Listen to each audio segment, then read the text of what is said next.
Hello everybody and welcome back to Stellaris. It's been a little bit, about a little over a month I guess, since we've had a Stellaris series on the channel, but pursuant to the poll, we are doing this. We're on the latest version, 3.2.2, and we are also running the Aquatics Species Pack. So let's go ahead and start ourselves a new game, and we are going to create a new empire.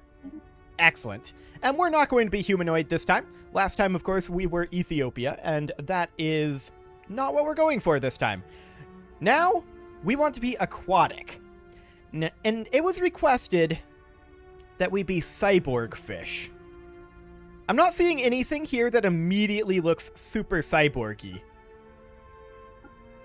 But let's just go through these here. Kind of dolphin-y. Yeah, definitely a bit aquatic. This one's kind of boring, in my opinion. Definitely aquatic there. Not really very cyborgy. I guess I could kind of see this being cyborgy. Kind of. Not this one, though. This is definitely like a kind of Zerg sort of thing, where you've got like a biological focus. That could be kind of neat, but that's not what we're going for here. I could see these guys being kind of cyborgy. But there's nothing amazingly cyborgy here, is there? I mean, we could check in the machines, but I don't think there's anything amazingly cyborgy there. I definitely want to run as an aquatic species. So let's take a look here, and I think we'll just go for... I kind of want to go for these guys. Okay, and do we want to just randomize the name? Sure. Pictlings, huh? You know what? That's okay. We'll leave the gender at default. Yeah, this is kind of interminable, actually. We should probably have interminable gender with this one. And let's see here. Do we have aquatic name lists? Yes, they're all the way at the top. Slappin' Bay Runner, huh? 10 Beach at Pond Heath. ISS Seep, Wave Pounder, Dam Breaker. Okay. What else do we have?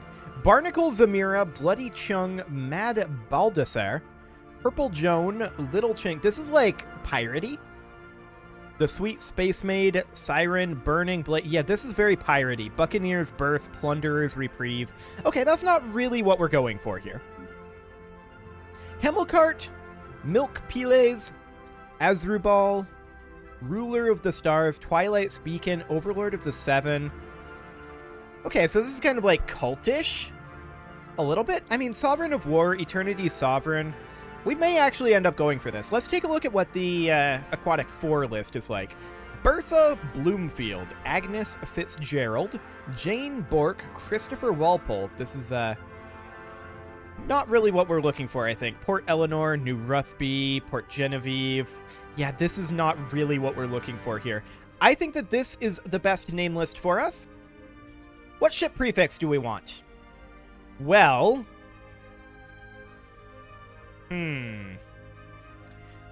We are named the Pictlings. So we could go for like the IPS, Imperial Pictling ship. That's really boring. We could go for something different entirely.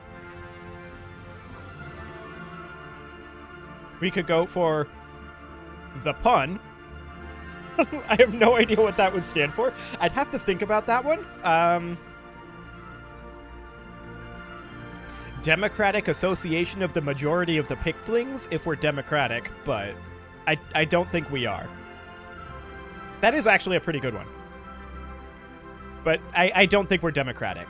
Let's go ahead and go with this. We'll try to backronym that one a little bit later on, I feel like. Okay, traits. I have a bit of an idea of what I want to do with these guys, and I'm not really ready to reveal that yet. But let's see if any of this really fits. They should be solitary, I think, but that does give pop housing usage. That's rough. I don't like it, to be clear. Communal is way better, but of course this is a negative trait, so that does give us up to 4 trait picks. Not too bad. Charismatic is not what we should be, although charismatic is now amenities from jobs. Interesting. Conformists. No, not really. Venerable. That would be funny, but that's not what we're going for. We're not decadent. We are, I guess you could say we're kind of conservationist. We should definitely take aquatic, though. Yeah. And it will require that we change our home world, which we will definitely do. Let's change that right now. We want this to be an ocean world.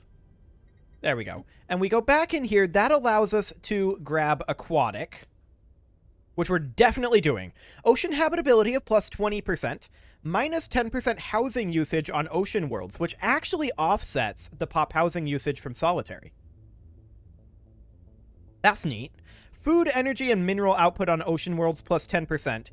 And we should not settle non-wet worlds, obviously. Okay, sounds good to me. Now that's specifically wet worlds for the malices and ocean worlds for the boons. Huh. That's definitely interesting. Okay, I do think that conservationist fits us well. And then we can have up to 2 trait picks left. Well, none of these are going to be particularly useful to us, I think. This requires plantoid or fungoid. Yeah, none of that will be a thing that we will have. So, we can have 1 more point, or we can have a negative and a 2. Either of those would be fine. So, a negative 1 would be like slow learners. Quarrelsome is kind of true. Unity from jobs. Honestly, we are a little quarrelsome. So we'll do that, and now we can choose a 2 for our final one. So we could go for like charismatic. That's not true. Conformist, probably not. I'm trying to choose this specifically for the roleplay of the Empire that I have in mind. And like I said, I'm not quite ready to reveal exactly what that's going to be. Yeah, I don't think agrarian. Perhaps industrious. You know what? Industrious would work here. Definitely for what I have in mind. Okay, next. So we're definitely going to be on an ocean world, and we are going to do a random system for sure. Ocean paradise.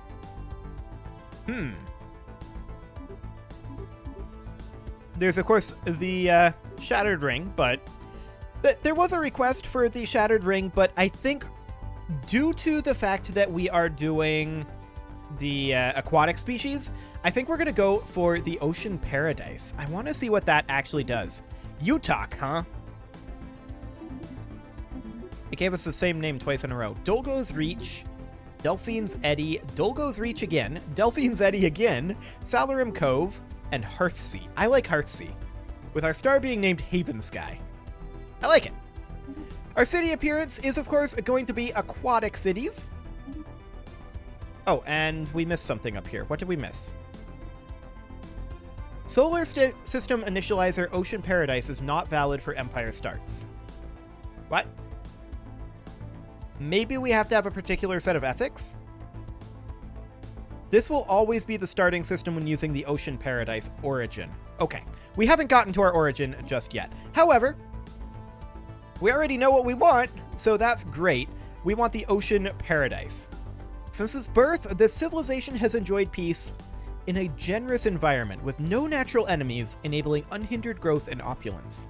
So that gives us an ocean world size 30, which with rich food deposits and bonuses to happiness, pop growth speed, and output. Guaranteed habitable planets are instead frozen worlds. Okay. So that's going to be interesting. We're going to have a bit of a hard time getting our first couple of colonies then. That said, we'll be able to terraform them later. We're not going to be able to do machine intelligence, so that's not allowed. Got it. I was thinking about doing that because there were requests specifically for cyborg fish. However, I think that we're going to have to kind of have the cyborg fish be a later addition. Oh, I did not mean to go back here. We're going to probably have to have that be a later edition. I think that maybe we do go democratic, actually.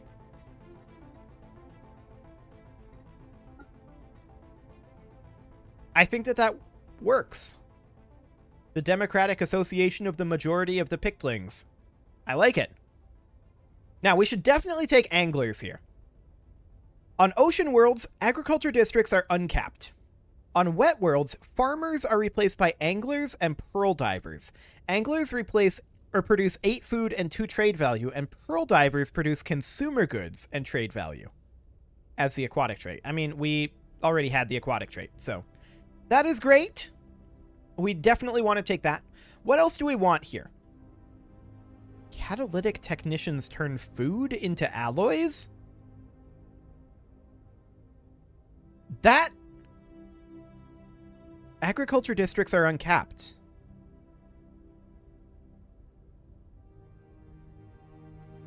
That could be kind of broken. We may try it.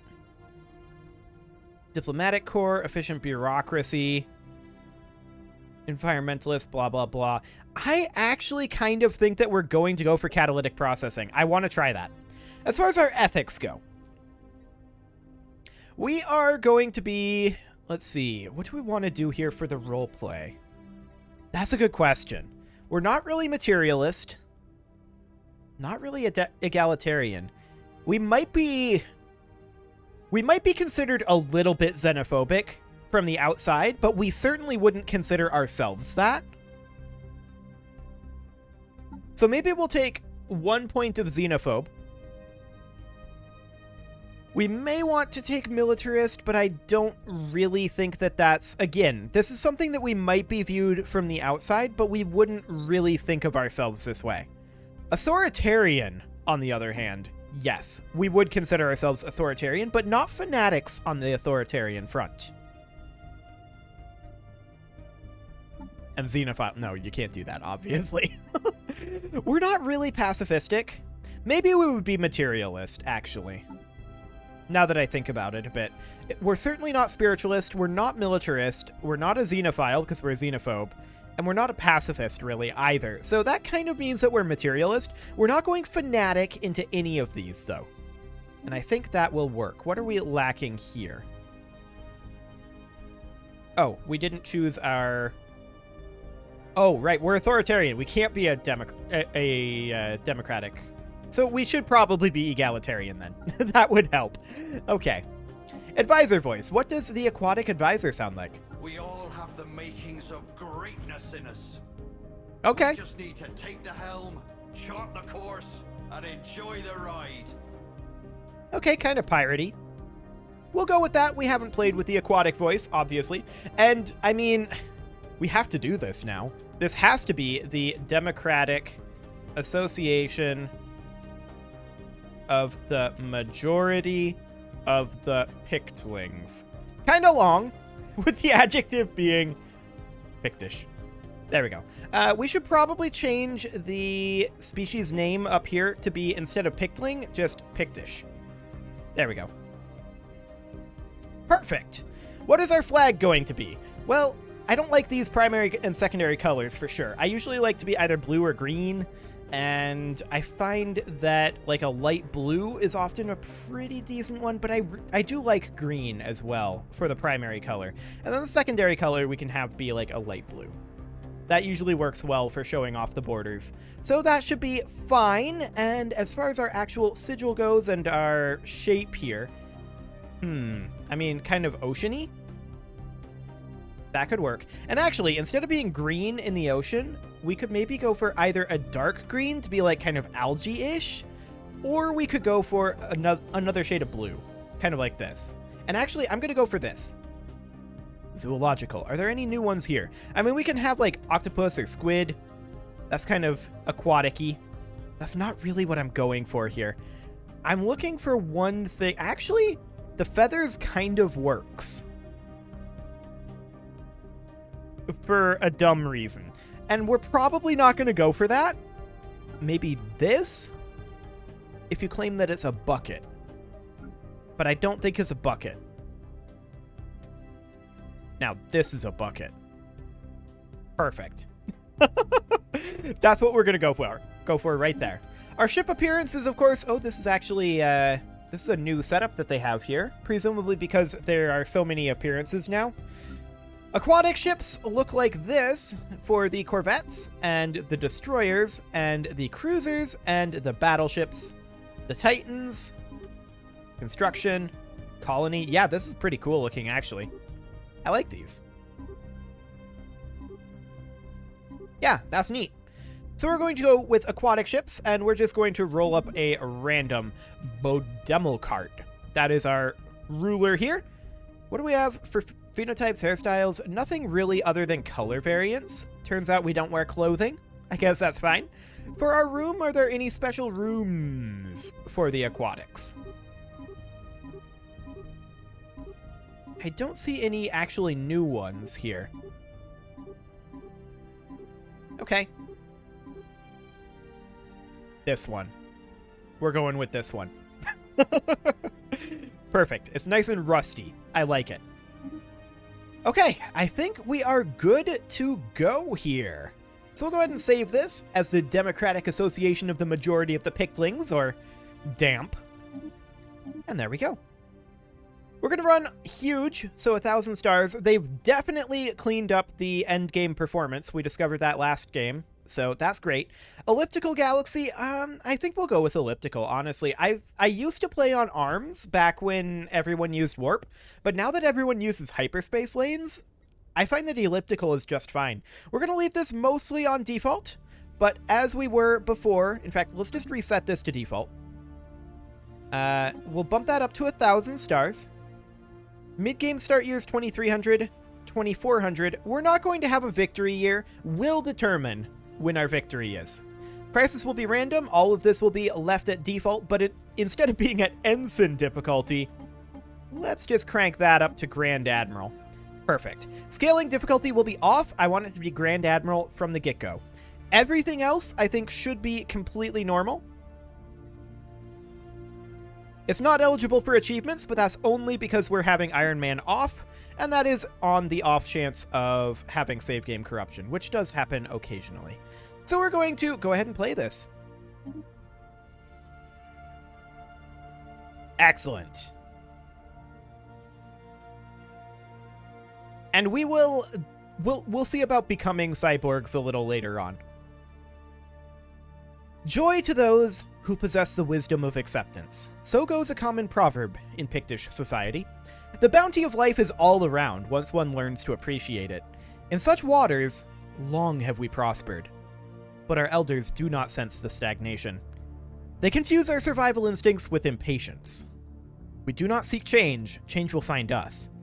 And we'll be unprepared. We cannot be alone in this vast universe. To keep our home, some of us must resolve to leave it. Our descents into the abyss have proven worthwhile. Unworldly wreckage, perilously retrieved, precipitated a torrent of technological breakthroughs. At last, we're ready to journey beyond our oceans, to explore, to see, to learn, and to protect. Excellent. Okay, so we've got our construction ship here, the Luminary of Creation, and if we look at what we have available out here, it looks like all we're currently lacking here is 2 minerals and 2 engineering research. We're only making 9 minerals per month, so we should probably go and work on that, and then we'll enter orbit over here. Administrative AI, right away in the game, is great. We're going to grab that. As far as our society research, what do we want? I mean, food is going to be extremely important to us because we're going to turn that into alloys. Food is basically going to take over from minerals for us in some respects. So that's good to know. We're going to grab eco-stimulation here, or actually simulation. And then as far as our engineering goes, faster engineering speed, always a great thing to go right away. Our science ship is going to immediately... Ooh, this is quite the constellation. Is there an exit point over here? We don't know. This is a great place to potentially set up a defense if there are enemies up over this way. And this might be. This connects down over here. The question is, are there hyperspace lanes going out this way? Is this a dead end?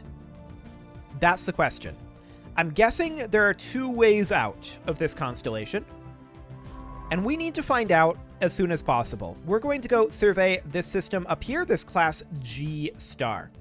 That'll be just fine, and we are immediately going to begin work on a second science ship. Excellent. Let's go ahead and unpause. We're going to bump this up to, we'll play on fast for right now. We'll go up to fastest soon enough, probably. But for now, we'll play on fast speed. There's a lot in this early game that needs to be kept a close eye on, shall we say. So this will be absolutely great. These borders are definitely a little different than I was expecting them to look, but sure, that'll be fine. We do have Hearthsea right here, and our second science ship is ready to go. And so we're going to recruit ourselves a new scientist. We can't afford one of these. Okay. However, we'll be able to on the very next month tick. You can see we're making 44 energy credits per month. Starting energy credits is a lot higher in Stellaris Ooh, actually, we can now see over here. But yeah, starting energy credits is a lot higher in Stellaris nowadays, ever since not this latest Aquatics patch, but the patch before that. So yeah, that's great. We're going to go ahead and get ourselves our scientist here, and I would love to get the anomaly discovery chance. So we're going to get this guy heading out over to the Picarus Drift. We know there's not really going to be much of anything going on over here, so we can kind of delay exploring this direction for right now. We need to make our way out of this constellation as soon as we can. So that is our current goal. And this will be fine. On our planet here, you can see there are unlimited quantities of agriculture districts. Now, it's still limited by planet size. Keep that in mind. Still limited by planet size. And industrial districts are still needed to convert food into alloys, and artisans still turn minerals into consumer goods. That said, pearl divers also produce consumer goods. So that's very interesting. Each one of these produces about 4 consumer goods. Huh. Very interesting indeed. I'm not sure how we're going to want to balance that. We're certainly going to want to build an alloy foundry on every single planet. That is definitely a thing. Luminary of Creation has completed its construction, and we are going to have it come over here. We will need a few more minerals to make this happen, and we'll have to wait on those.